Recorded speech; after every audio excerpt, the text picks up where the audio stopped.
Hi everyone, welcome to another episode of the Zamchat Medical Podcast. My name is Joe Kanema, aka the Podcast Junkie.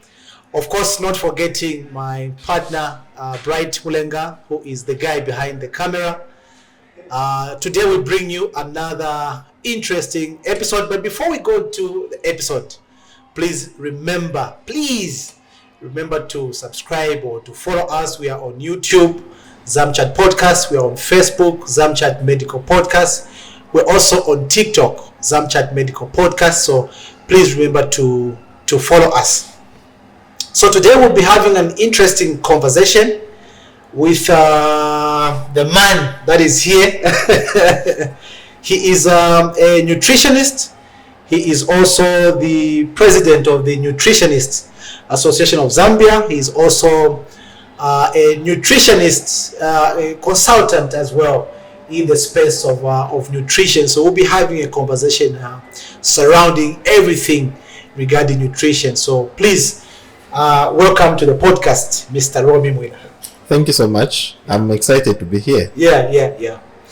I think maybe to just kickstart this conversation, basically, what is involved in nutrition? Maybe for somebody who may be hearing this for the first time, they're wondering, what do nutritionists do in the healthcare setup? Maybe to kickstart this conversation, basically, what is nutrition all about and what does it encompass? Okay, so nutrition is in many forms, and there's been a lot of misconception about the roles of a nutritionist, and I think even as an association in collaboration with the HPCZ, we are trying to clearly define who a nutritionist is, because ourselves as professionals, we understand, and we are coming from a time in the past where someone is employed as a nutritionist to work in the hospital, and they are told to go in the kitchen. That's where you'll be working from. So there was conflicts. Why are you sending me in the clinic, in the kitchen? I'm not trying to be like that. And even many other people tend to think about, someone that has studied nutrition actually should be cooking and all that. So nutrition is a science that looks at how food is handled by the body, right from ingestion up to the time it goes out as stew or feces, for if I'm to use that term. And if you look at a nutritionist, this is someone that is actually trained to be able to implement that particular job. In line with just categorizing who a nutritionist is and what they're able to do in the hospital, we are looking at someone that comes on that medical team to be able to give dietary advice on how a patient should be fed. Okay, most of the cases in our hospitals, patients can quickly be discharged if we ensure that their nutrition is handled very well. So the other example that I like giving about a nutritionist in the hospital is more of pharmacists. Okay, they use drugs to provide that care or cure. A nutritionist will use food to provide that cure. And every time we eat food is just beyond us getting satisfied. We look beyond that and we just look at what that food is able to do in the body of a particular individual. So here is a person living with diabetes in the hospital. Who is better vested to guide their dietary intake? A nutritionist comes in to advise, say, this is what you're supposed to eat in these quantities. If you eat this will bring a problem in terms of your readings. Someone who's got high lipid profile, their cholesterol is high, a nutritionist is able to think about what foods are best to reduce the cholesterol in the blood. Remember, I gave a comparison of a pharmacist. Mm-hmm. Pharmacist will be thinking about what medicine am I going to give to reduce the cholesterol. A nutritionist is thinking, what food am I going to give to reduce the cholesterol? What food will I give to reduce the sugar? A pharmacist and the doctor are thinking, what medicine am I going to give to reduce the sugars? So those are the roles of a nutritionist in the hospital care setup. And it doesn't just rest on medical conditions, even the surgical conditions. post-op, pre-op. Many times when someone has undergone a major surgery, especially around the GIT, you find they are told they shouldn't eat. Others have stayed even more than 5 days without eating. A nutritionist comes on the table into that team to actually advise, say, we're not supposed to starve this person. Here are other considerations that we can give.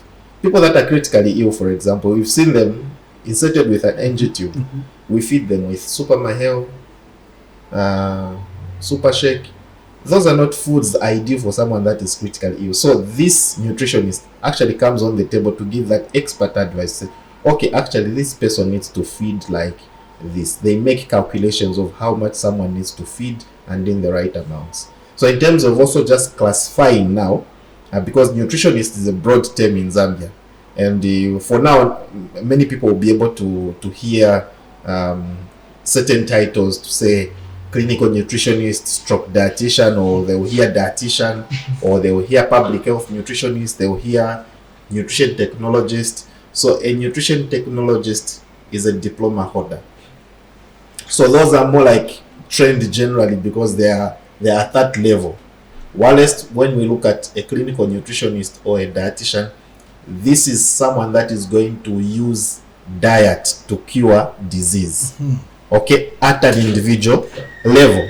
Then when we look at a public health nutritionist, this is someone that is going to be giving advice now to the population, to a large group of people. No, practice good eating habits. When you eat this is what will happen. Those under 5 clinic, that is more of public health nutrition on the preventive side.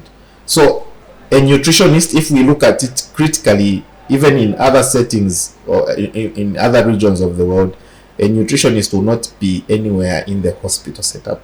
They are into preventive, so they are preventing and giving advice to the population. Whilst a dietitian or clinical nutritionist, these are the ones that are interacting one-on-one, individualizing diet plans for various kinds of people depending with their needs, right from the time before they are born, or from the time fertilization takes place, all the way until you drop your last tooth in the mouth in your old age. A nutritionist is able to come through and advise what you need to eat through all those processes. Interesting. And I think while you were just explaining that, there is I think it just dawned on me, for instance, like on the wards, for instance, right? Yes. If you go on the ward, you find a patient. When you look at what is called the patient chart, yes, usually you find notes, let's say, of a medical doctor there. You maybe perhaps find notes of a nurse there. You never find notes of a pharmacist. You never find notes of a nutritionist or a dietitian. So for me, like what you've explained, even on the wards, it appears to me that a dietitian also has to be there to prescribe what sort of food this particular person is supposed to take, right? Exactly. So there's what we call the nutrition care process. So a dietitian or clinical nutritionist, or a nutritionist that is hospital based, these would go an extra mile, because you will not find a nurse writing in the patient's file. The only people that usually write things there are doctors, medical doctors, maybe the physio people, and sometimes radiology and all these other departments, and also nutrition. These are the ones that do write on those papers. So once they go into the ward, their roles evolve, because during the nutrition care process, you start assessing your patient. You do your anthropometrics, you measure the weight, height, the waist, and many other parameters that you are supposed to measure physically, and you do the biochemical check. What are the lab values saying? You compare with what your anthropometrics were saying. You also bring in the clinical picture where you assess the patient clinically. So all that has to be documented in the patient's file. And at the end of the day, after all these assessments, you're supposed to come up with a nutrition diagnosis. And that nutrition diagnosis has to be cured by nutrition. So for example, even if someone is living with diabetes and they come to you, do your assessment, you're not going to write a diagnosis to say diabetes or hypertension. It has to be a nutrition related diagnosis. For example, raised sugar levels or hyperglycemia related to high consumption of high calorie foods, as evidenced by maybe you looked at the diet history or something like that. So that's how you come up with your diagnosis. So it's going to be in the form of a statement that looks at the problem, the etiology, and signs and symptoms. That helps have that diagnosis. Then after that, you have to plan for your patient what you intend to do now to be able to handle that problem that you found or that diagnosis. Then after that, that's your first encounter with the patient. Subsequent visits, now you need to do monitoring and evaluation, because together with your patient, you make targets. And so you find that during those visits into the ward, a nutritionist is supposed to do all that and document in the file. So that even when another healthcare provider comes, they're able to see, oh, this is what a dietitian has done, this is what a nutritionist has done, and this is their plan. Then it flows and it helps them plan better for the better outcome of that patient. So it was laughable to actually imagine that certain medical officers will actually direct a nutritionist to go and work in the kitchen. In the kitchen. And Chan, there used to be, long time ago, there used to be what? HEPS. They used to call it. What does it stand for? It stands for high energy protein supplement. Yeah. So it's still there, right? Yeah, it's still there. Okay. Because my mom used to work in the hospital. Yeah. So she was a nurse. Well, you benefit we used to benefit a lot. Yeah. Shout out. Yeah. So what are some of the myths that are out there, especially when it comes to nutrition? Like for instance, I'm not sure if it's a myth or not, but it's a good thing that you are here and you're going to confirm. People say that honey is more healthy than let's say sugar or processed sugar, like table sugar. Yeah. For me, I think that that's a myth. I don't know. So as a nutritionist, maybe today you are going to debunk some of these myths. What are some of the myths that are out there? Maybe starting with the honey one, or maybe is it true that honey is more healthier and more nutritious? Perhaps, I don't know, if you compare to processed sugar. And I also hear a lot of people saying, no, I've gone sugar free. I'm not taking any sugar. Yeah, any sugar. I'm just taking honey. I'm just taking honey. Or even not just honey. When someone says I've gone sugar free, it's a red flag already for me. It's do you really understand what sugar means? So there are different forms of sugar. Okay, so for the simple sugars, there are three. So it's about what is honey providing. So honey is providing another form of a simple sugar, the same as glucose. There's fructose and there's the is it maltose, if I'm not mistaken. It's been a while since I looked at this. So you find that there are three simple sugars. So each particular food will be broken down from its complex form, and it will come down into that simple sugar. In that form, the body is now able to absorb it. For example, you're going to eat, I'll say a cob of maize. A cob of maize has got carbohydrates. In that form, it's the common term was a polysaccharide, meaning there are a lot of sugars. Poly, it's many. Saccharide, it's a sugar. So it's a complex form of so many sugars, okay? Then once consumed, the body begins to break it down. From polysaccharides, it gets down to disaccharides, where there are just two sugars attached, until it is a monosaccharide in form of glucose or dextrose or all these simplest sugars, okay? So when someone says I've gone sugar free, it's about not realizing to say even rice ends up as sugar, nshima ends up as sugar, bread ends up as sugar. So in the same vein, honey is sugar. The white spoon sugar is also sugar. So probably the question is, where is the source of this sugar and in what concentration is it? So the white spoon sugar is usually concentrated because of the processing that it undergoes.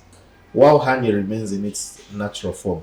So it's all about how much you're going to add in your tea for you to be able to derive the sweetness and the satisfaction that you need. So we cannot compare 2 tablespoons of honey with 2 tablespoons of the table sugar. It's different. The white spoon sugar is going to be more dense in terms of sweetness, and honey will be less sweet. So it's about you've consumed at least lower sugar levels, and this other one you consumed more sugars. Where does it come from? Why do people think that honey is more, I don't know, it's more healthier than the processed table sugar? Is maybe because they look at it to be it's natural, it doesn't go any processing, so they look at it to be natural. But if you look at the sugar crystals as well, how those are made from sugar cane or from beetroot, depending on the type parts of the world that you're coming from, for it to be made into crystals, it's just certain things they do to that carbohydrate, that sugar, for it to form those small crystals. But otherwise it's all the same. The difference is just the concentration. And also another thing is, for the people that are trying to lose weight, in most cases people will say, okay, I'm going to skip meals, for instance. So intermittent fasting, all these is that a myth, or really truly in terms of nutrition that works when it comes to to losing weight? I was fighting with one of the guys. I think that guy did, should I mention that? I think he's specialized in biochemistry or something. So they learn these things at another level, and for us as nutritionists, we get to understand the food in details. Okay, of course there will be others that will appreciate it at some other level. So we see, because of these differences in specialties, others, because they've learned too much at molecular level, they tend to feel they can understand the science of food and how it goes around. But this is a different specialty. So when it comes to fasting and how long the body should stay without food, that's a conversation that has got a lot of controversy. I've had people that have sent me articles on this, because I've challenged them to say, okay, for me it's evidence-based. I don't talk about something that is not scientifically proven and approved by WHO. So our practice is evidence-based, not because Joe read in that book and therefore he makes a recommendation, or ROMMIE experienced this, then I make a recommendation. It doesn't work for that. So it's evidence-based. Experiments have been done, and they found that there was a significance in terms of what they were trying to find out, to say, if you go this way, this is what is going to happen. So when it comes to intermittent fasting and it's all about, what do you hope to achieve? If you come to me as a professional, I'm going to tell you, eat your nshima, breakfast, lunch, and supper. You will still be able to lose weight. You get it? Okay. So it's all about you just need to understand your food. Why are you going to starve yourself? And for those that have come across, that have said, okay, me, I've been doing intermittent fasting for so many years, so it has worked for them. If it has worked for someone, they've reached a level of sustainability. So now you can't introduce something new into their routine. But for someone who is just beginning, then I say start intermittent fasting.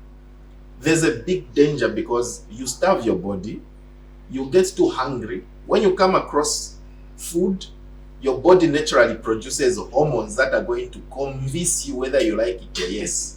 The body responds by producing hormones to convince you to eat. Mm-hmm. And you're going to eat, and it will tell you, eat more. Why are you punishing yourself? So there's a more likelihood of you overeating at the end of the day. You even go beyond your calorie requirements on a particular day, and that translates into not meeting your health needs. So why not incorporate your daily routine? You incorporate how you've been brought up. From the time you were born up to that time when you are 20-something, 30-something, 40-something, you have been eating 3 meals per day. Then you meet this person that says you should be eating 2 meals per day or 1 meal per day. Or not at all. Or stop eating shima, stop eating rice. What are you going to eat? So as a nutritionist, for someone who's trying to lose weight, what's the best prescription you can give them? The first prescription I'll give them is that have regular meals.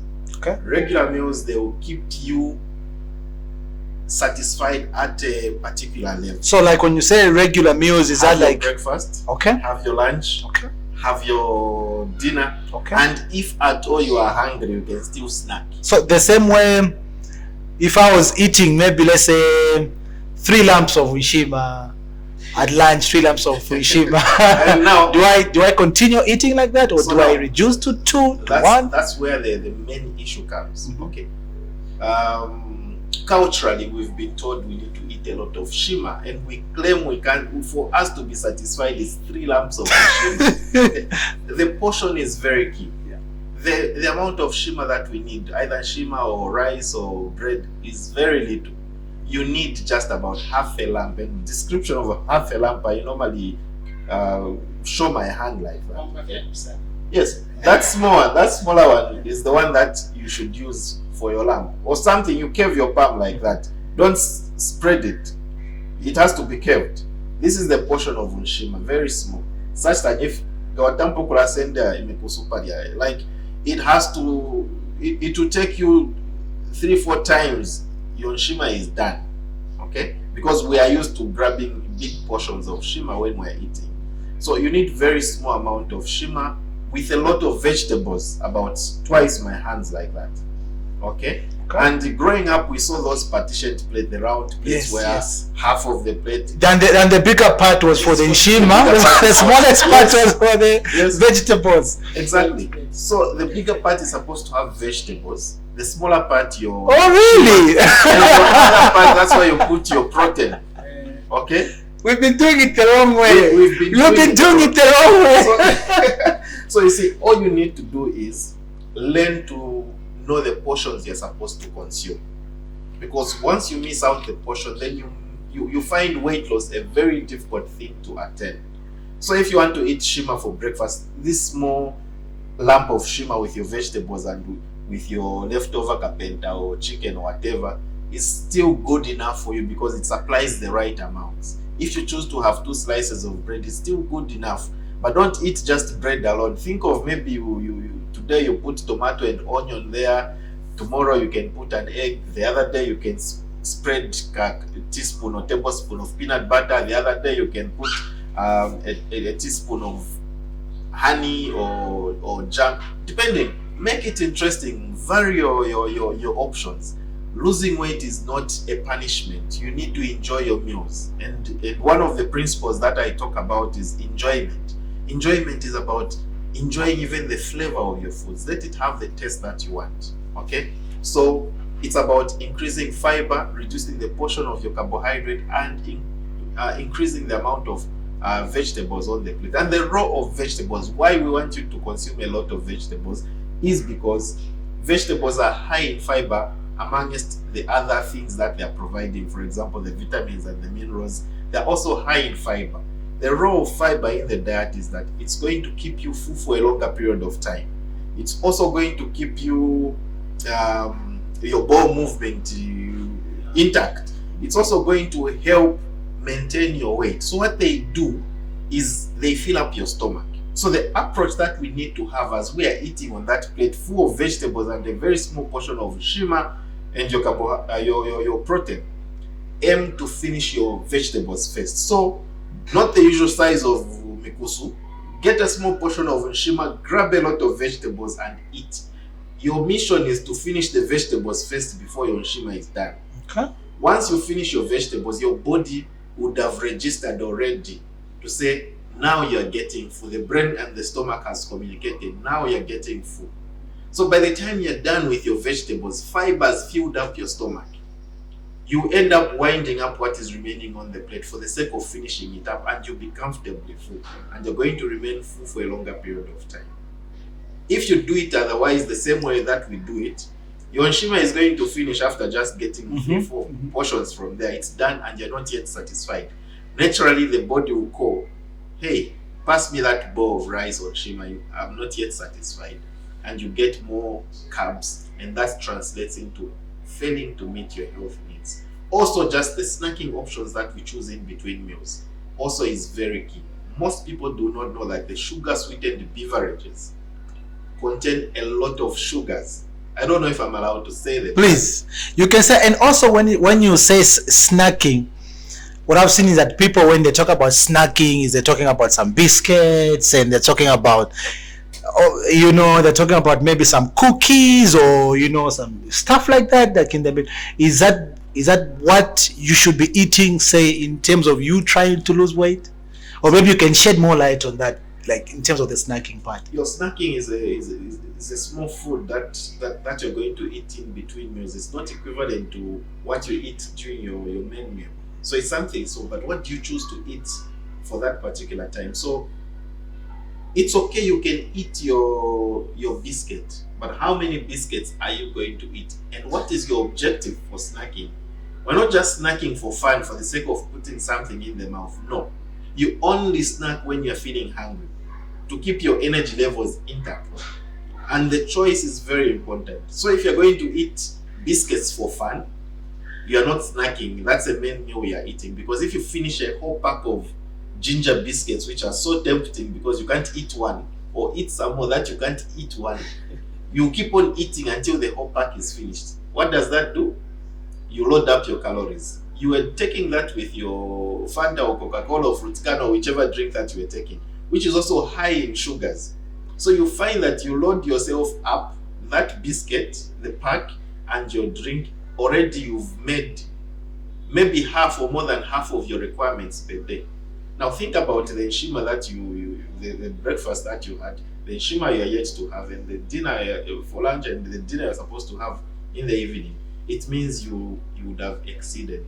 A good choice of snacks includes, this is the best time to include fruits, nuts, and seeds. And I always give this example. These, not like I'm discouraging them. You can eat them because I'm saying you need to enjoy what else you want to meet your health needs. So instead, on a particular day, instead of buying a sugar sweetened beverage that costs 15 kwacha, you can get that 15 kwacha, go on the street, there's a gentleman or a woman that is selling bananas and apples and nuts there. Maybe 3 bananas, 4 bananas will cost 10 kwacha, plus an apple 5 kwacha. You have how many fruits with you? 3 to 4 fruits. You can choose to have a banana in the morning as a snack, and you can have this apple in the evening as a snack. Or you can choose to go at that other trader on the street that is having, they are roasting cassava and groundnuts. You can get a small portion of cassava and a small pack of groundnuts. That's a good snack, and you take that with your water. It's okay, you're having that the whole essence is not to overeat. You eat something that is going to give you satiation because it's high in fiber and very good fat in it. So you find by the time you want to eat your lunch, for example, if you had groundnuts, you'll not be feeling too hungry. You're just going to eat little. And those portions I spoke about work well in that manner. And if at all in the afternoon you are hungry, if at all you are going to be hungry, again you're going to have a healthy snack. It could be popcorns, 1-2 cups of popcorns, or it could be a cup of maize. That is more healthy, high in fiber, it gives you less calories, and it keeps you full for a longer period of time. And now here is the danger of snacking on very high concentrated sugars or calories in certain foods. For example, the biscuits and the beverages. And also I'll give an example of maybe shawarmas. These are loaded with high calories and very less fiber in them.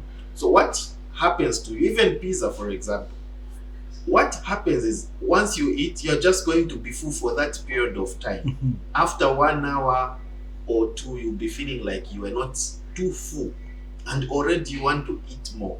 You have loaded your body with too much calories and you're going to eat another.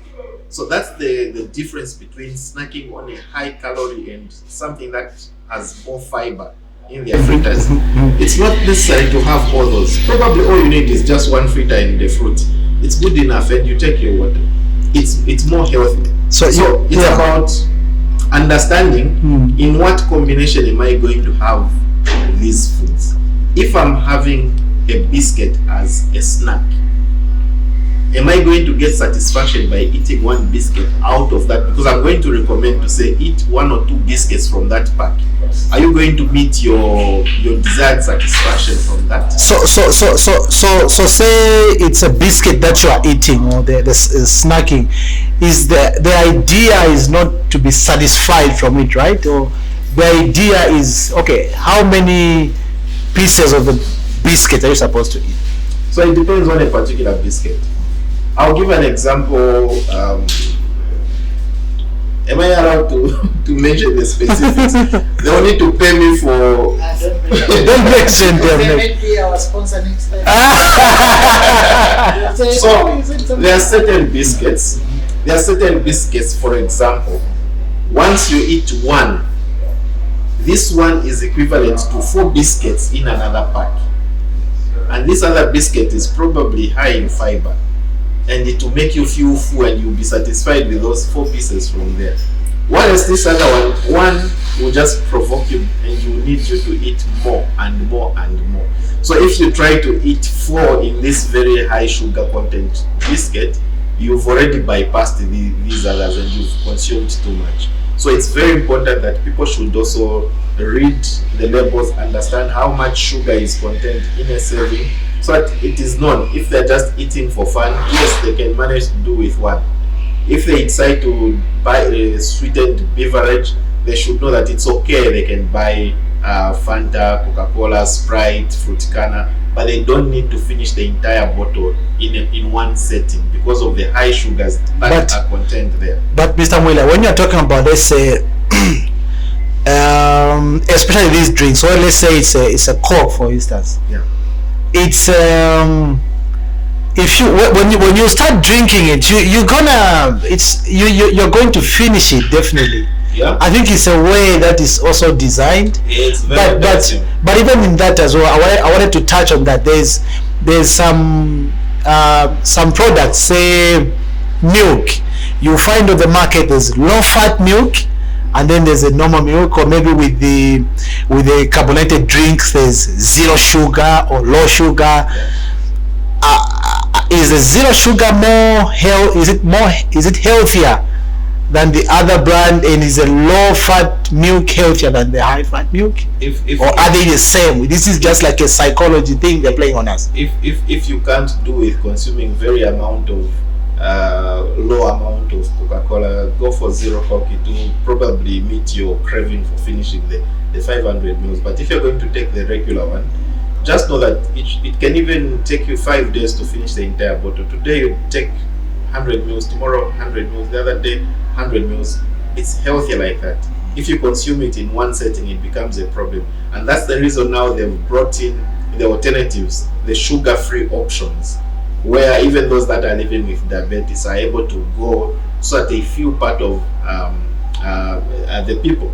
So those are alternatives that have been there. I think I had a privilege of getting one of these products that are claimed to have 0. So I wanted to confirm. So I went into the lab and did a refractometry on it, and indeed it showed there was 0 sugar in it. So I said, okay, this is actually okay. That's good. But that's not a Zambian product. I would like to see Zambian products which do not have the sugars. And if I'm able to point out at them, companies that are really making these sugar-sweetened beverages, for the sake of having their products on the market, they should also make alternatives, so that people have got alternative drinks. If they love Fruticana so much, make an alternative that has got low sugar. People still consume and buy. So Mr. MWILA, sorry, there's zero Coke, and we're gonna mention that. Yeah. Well, I have to. There's 0 Coke sugar. You mentioned that you did a test on it, and for sure it's got 0 sugar.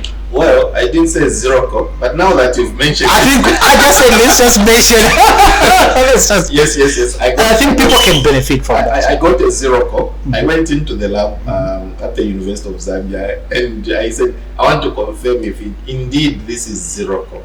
And we did the test, and for sure it was 0 Coke. That's good. There are no sugars. I used to think, these guys are just, it's a psychology. Yeah. But of course, It's different, huh? yeah, the test is slightly different. But of course, there's another argument to do. What sort of sweeteners are they using? There's aspartame issues. Are they in safe levels and blah, blah, blah, blah. But I think for something to be on the market there, one thing that I believe is they do a proper background check. And I was happy to see that indeed it was zero sugar, because another excited individual will go and check to confirm, is there sugar indeed in this thing? And once they find it's otherwise, these companies can be sued.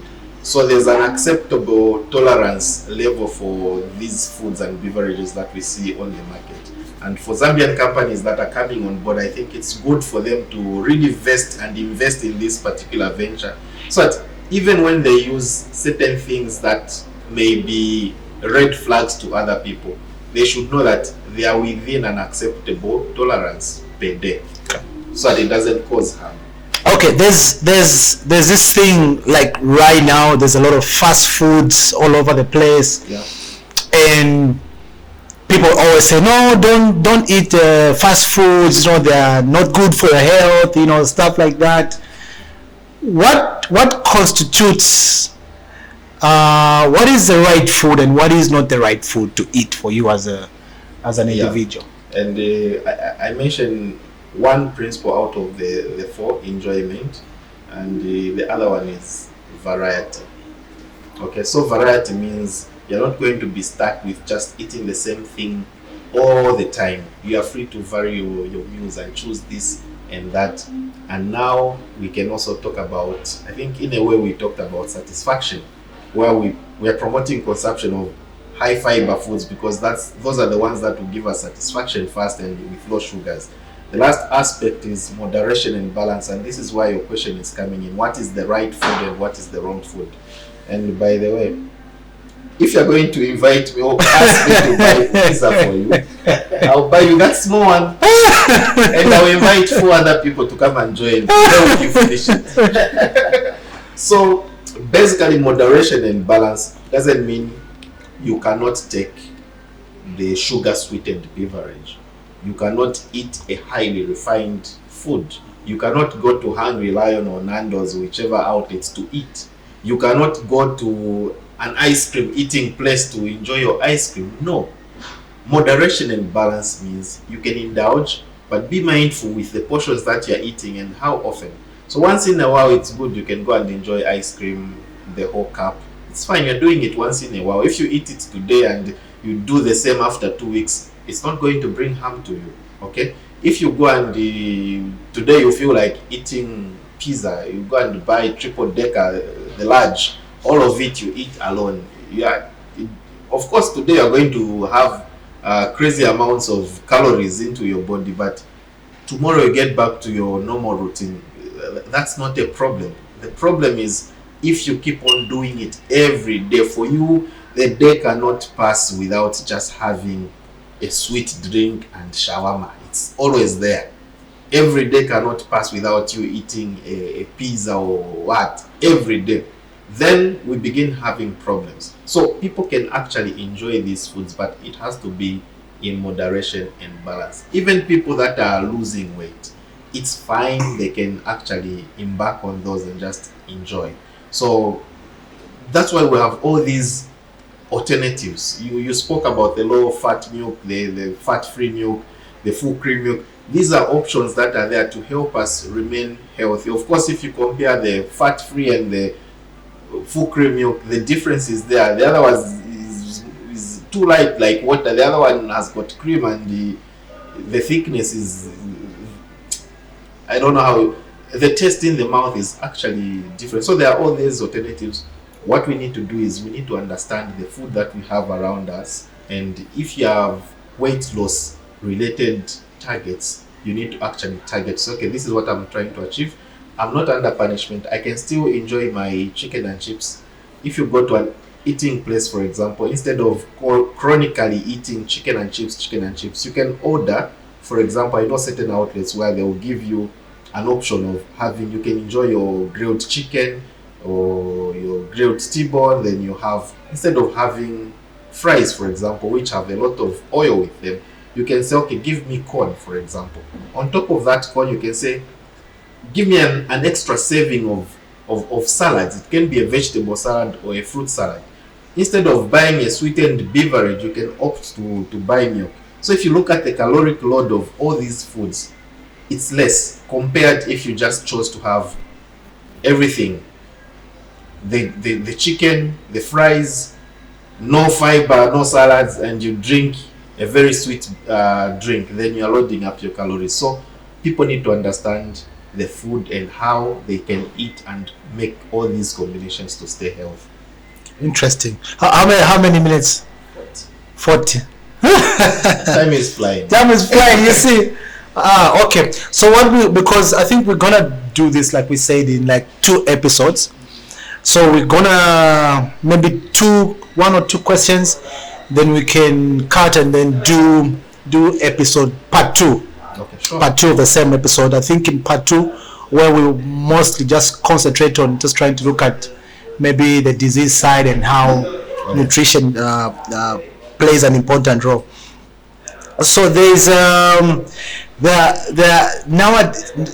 it's like how can I put it? It's like a modern thing of some sort. Like people, there's like vegetarians, like I'm a vegetarian. People, sound like you're so smart. These people don't eat meat or stuff like that. So, are there some advantages or disadvantages, especially when it comes to say somebody who's a vegetarian? There's a vegan. What are with all these different? What are some of the advantages and disadvantages, if there are some? Let's say for being a vegetarian only, and also maybe you can touch on say,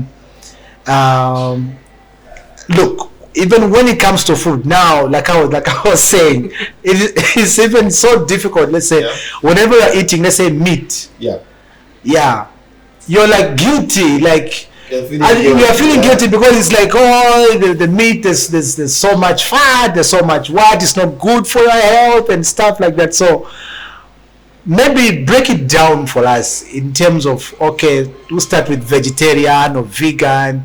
What are some advantages? What are some disadvantages? And also when it comes to especially most of the foods that we eat as Zambians, the shima, there's meat or kapenta or whatever, and also we try to look at that. Yeah, so for starters, of course, all diets have got advantages and disadvantages. What's the other one? Bunting, the one the ladies like. I said bunting. Keto diet. Keto. Yeah, keto diet. I think touch on the keto diet. I'll just remind me. I should be able to let it be the last item I touch on. Okay. Because this already is loaded. I have to offload. So when you talk about a vegetarian. My church people have misunderstood a vegetarian diet, and sometimes you find someone who is very young, they don't even understand these foods. Their parents have imposed a diet on them. Me, I'll be a vegetarian. Someone is 16, 12 years, they are saying I'm a vegetarian. When I was in boarding school, I had friends. We were very young then. I completed school when I was 17, 18, I think 18. But even before that, I had friends in their 15 years, 14 years. No, me, I'm a vegetarian. I don't eat meat. I don't. Michael came to school as a vegetarian. So you've got parents that impose diets on the young ones, and the parents themselves do not even have the full knowledge of what it takes to be a vegetarian. So for those that are vegetarians, you need to understand to say, much as a vegetarian diet is going to be able to have all these advantages, especially when it comes to the fiber aspect of it, it also has some disadvantages when it comes to sourcing for certain nutrients. For example, the proteins. I'll start with the proteins. A vegan who is a total vegetarian, meaning there's no aspect of a living thing in terms of breathing in them. Of course, plants breathe, but there's no animal embedded in that particular diet. So they've got a problem with the protein. So a protein, I'll give an example of this building or even this wall behind me. Okay, let's say this is a protein, or even this mic. Let's say this mic is a protein. But what makes up a building? They are blocks. So if the blocks need to be put on top of one after the other to be able to make a complete building, a protein. So those building blocks are amino acids, and there are essential amino acids and there are non-essential amino acids. The essential amino acids just need to be provided through the diet, and non-essential amino acids, the body is able to manufacture them. And so when you look at a vegetarian, there's a problem when it comes to acquiring the essential amino acids, because plant-based protein is not sufficient in terms of having all the amino acids in a food. Okay, so if they're not adding up, it means you can't have a complete structure of a building because certain blocks are missing. So a vegan needs to understand, to say, oh, in beans there's this amino acid missing, and this amino acids in maize, it's there. So if I combine, maize has got all these amino acids, it is missing this amino acid, but this amino acid is present in beans, and beans doesn't have this and maize has. When you combine the two, you're able to come up with a complete protein. That's what vegans need to understand, and they need to visit a nutritionist to be able to help them come to know which foods have got complete amino acids and which ones do not. So that's on the aspect of the protein. There's also vitamin B12, which is very important even for the children, even for the aged. And the only source of vitamin B12 is the animal based. Okay? So if you're going to deny your child protein because you are vegetarian, then they're missing out on the important types of nutrients which are going to come from the animal based. So when you are trying to become a vegetarian, you need to understand what are your health goals. For me as a dietitian, I'll tell you, it's not a sin to consume meat, or meat will not bring any harm to you. I'm speaking as a dietitian, but if I look at religious views, people have got different opinion and what this is going to be done, or the Bible, in the Bible this and that happened.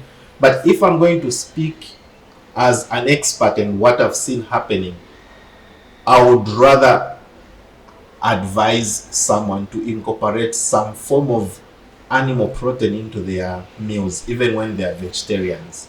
Okay, so that they are able to meet up some of these deficiencies. So those are the in-betweens that the vegans need to know. Otherwise, they end up messing up with their nutritional status. Others have been reported to even contract TB because they've not been meeting up their nutrient needs, and they become sick, they become malnourished, and TB comes in, and TB likes an immune system that has been compromised.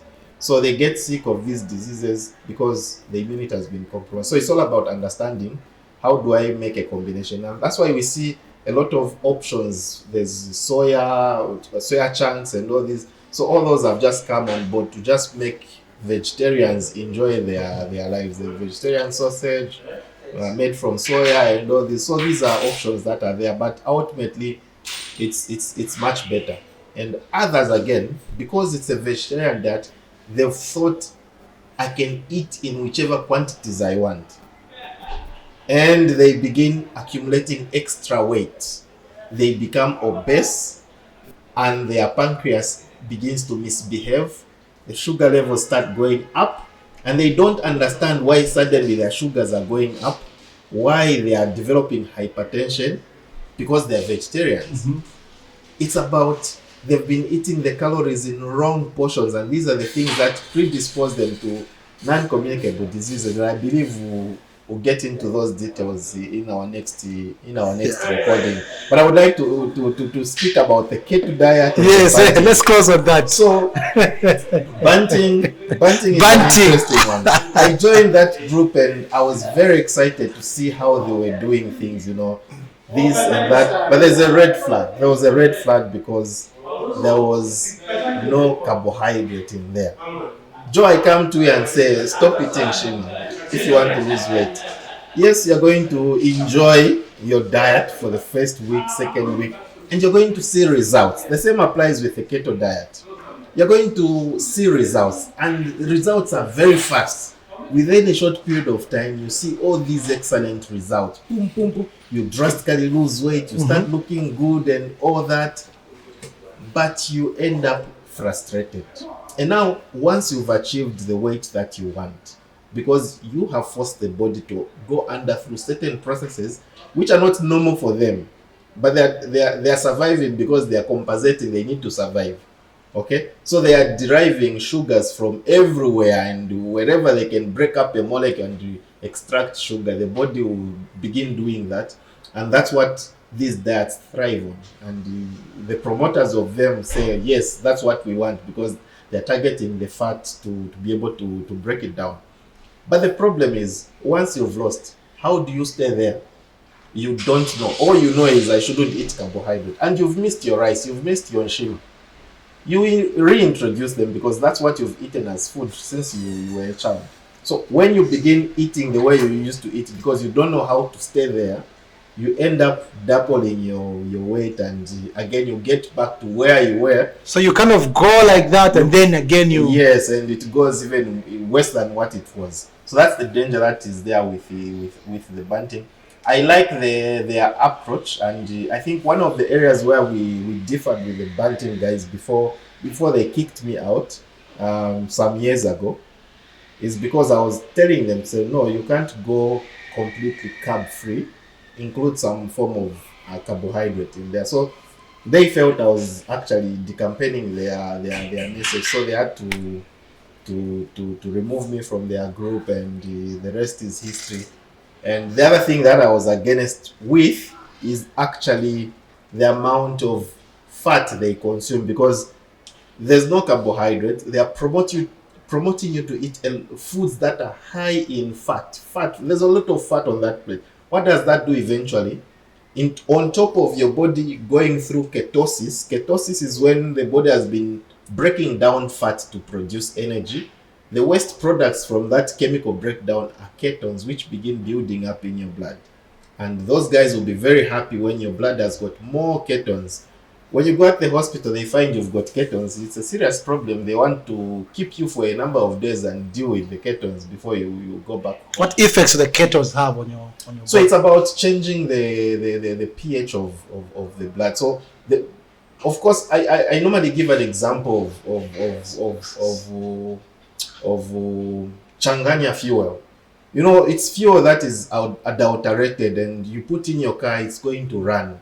But for how long? It begins giving you problems. So once the body starts going through ketosis and all that, it becomes not healthy for the body. It begins giving you certain problems.